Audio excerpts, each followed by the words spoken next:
Storms. We're all too familiar with them, with 20 typhoons as average per year, and a good number of them strong ones. The situation of Jesus and the disciples in the gospel of a storm battering them at sea may not be new to us. Add to that the fact that with modern technology we can understand better the behavior of the weather. We may not perfectly respond to what the storm brings, but we can be more prepared when it comes. We are more at ease and at peace. It was different for the disciples. The storm had come and was swamping their boat. The disciples were expert fishermen, but they found the storm different, even though the Lake of Galilee was notorious for its storms. They came literally out of the blue with shattering and terrifying suddenness. A writer describes them like this: "It is not unusual to see terrible squalls hurl themselves, even when the sky is perfectly clear, upon these waters which are ordinarily so calm. The numerous ravines, which to the northeast and east debouch upon the upper part of the lake, operate as so many dangerous defiles, in which the winds from the heights of Horon, the plateau of Trachonitis, and the summit of Mount Hermon are caught and compressed, in such a way that rushing with tremendous force through a narrow space, and then, being suddenly released, they agitate the little lake of Gennesareth, the Sea of Galilee, in the most frightful fashion. And one who travels across the lake should always be ready to encounter such sudden storms as this." Dear friends, in every boat there's a place for an important guest. And that's what we read in today's gospel, that Jesus was in the stern, sleeping upon a pillow. And we are told in one commentary, in these boats, the place for any distinguished stranger is on the little seat placed at the stern, where a carpet and cushion are arranged, and the helmsman stands a little farther forward on the deck, though near the stern, in order to have a better look out ahead. And as I said, this must be the place where Jesus was. So he was able to rest soundly, even with the storm. When the disciples woke him, "Teacher, don't you care that we are perishing?" we see words that betray their lack of trust. And they were the experts of the sea, of the boat. And so Jesus woke up, and he spoke to the wind and the waves. And you know what? The words that he used were exactly the same words as he addressed the demon-possessed man in Mark chapter 1, verse 25. He was saying, "Quiet, be still." And he was saying this to the waves and the wind. Just as an evil demon possessed that man, so the destructive power of the storm was. So people in Palestine believed in those days. The evil forces in nature are like the demons possessing human beings. So the evil power, the demons at work in the realm of nature. One immediate lesson that this episode gives us is the miracle of Jesus over nature. But we should see it more than that. Although it's wonderful enough if we see the power of Jesus over nature, as I said, there's something more valuable than this. When the disciples realized the presence of Jesus with them, the storm became a calm. Once they knew he was there, fearless peace entered their hearts. Dear friends, to travel with Jesus, to journey with him, was to voyage in a peace even in a storm. That was not only at the time of the disciples, in our very own time. Today, this continues. It is happening in our lives. What are the storms that you are in right now?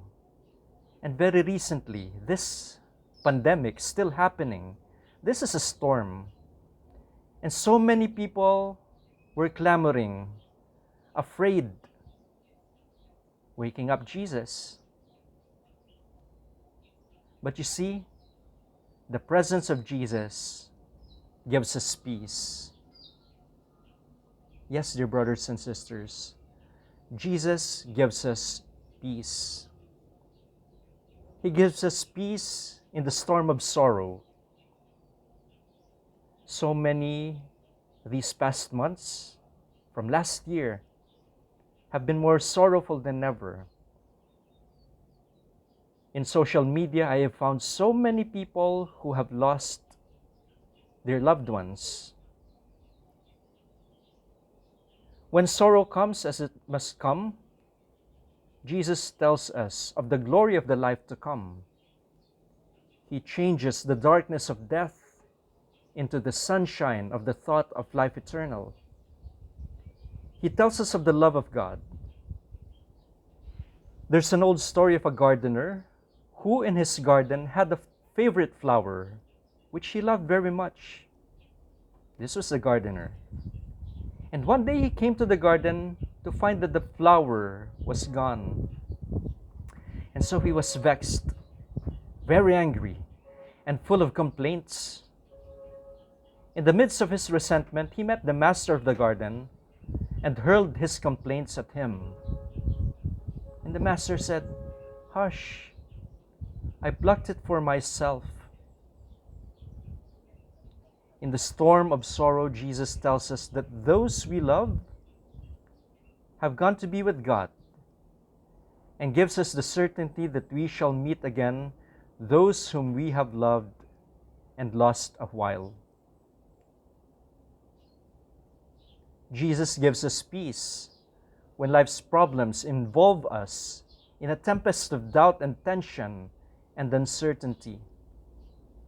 What I remember from the onset of this pandemic was that we did not know what to do.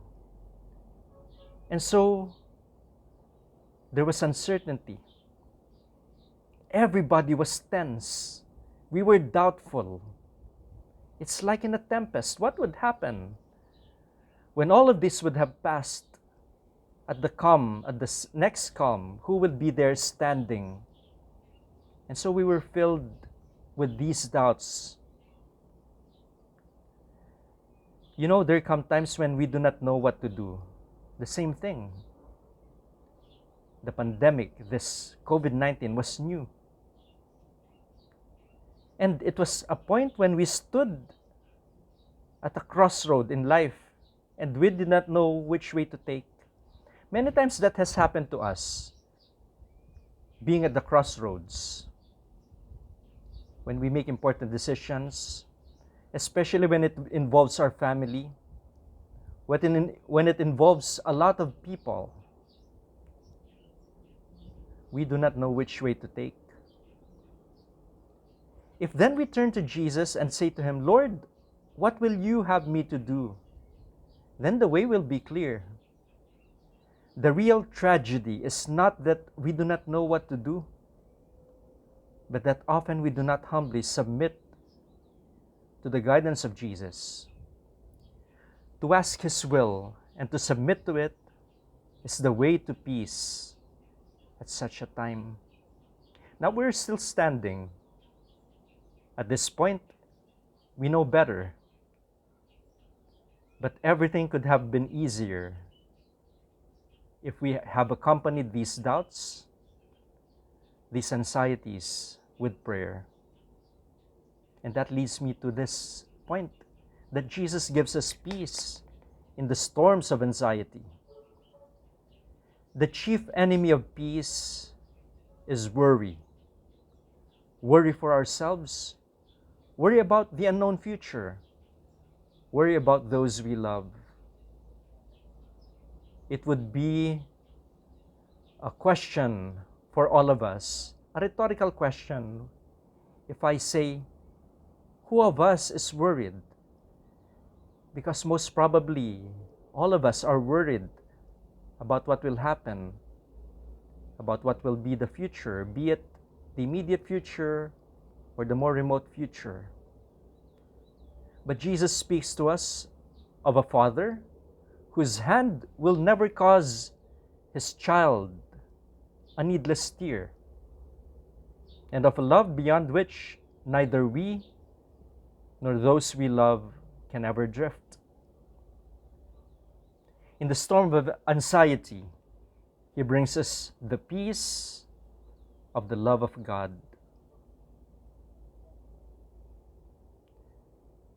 I wish to conclude this reflection on the gospel for this coming Sunday with this anecdote.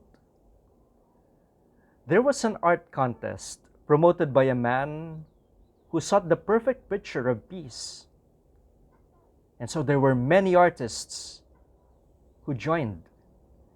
And the artists were told to paint whatever they felt would best portray peace. Before proceeding on, if this contest were held for this parish, what will you paint? Or maybe if it were a photography contest, what photo would you shoot? And so these artists came for that contest.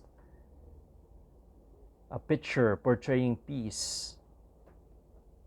Some artists painted serene landscapes with sunsets and fields of beautiful flowers. Another painted a still quiet lake with a reflection clear as glass. And each was amazing and beautiful. But when the winner was unveiled, everyone was surprised. The title of the winning painting was Peace in the Midst of the Storm. At first glance, the painting looks anything but peaceful. What was there? Black clouds and lightning bolts covering the sky. Waves crashing on a rocky hillside with raging waters below.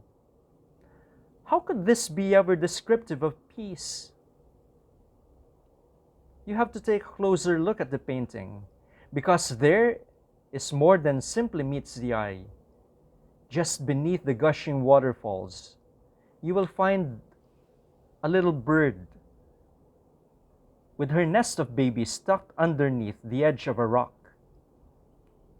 In the midst of the storm, this bird found a sanctuary, a safe place to rest her wings. Dear friends, peace is possible even when there's a storm. Our own personal life is also like crossing of the sea in a boat. Sometimes we think that the Lord does not care.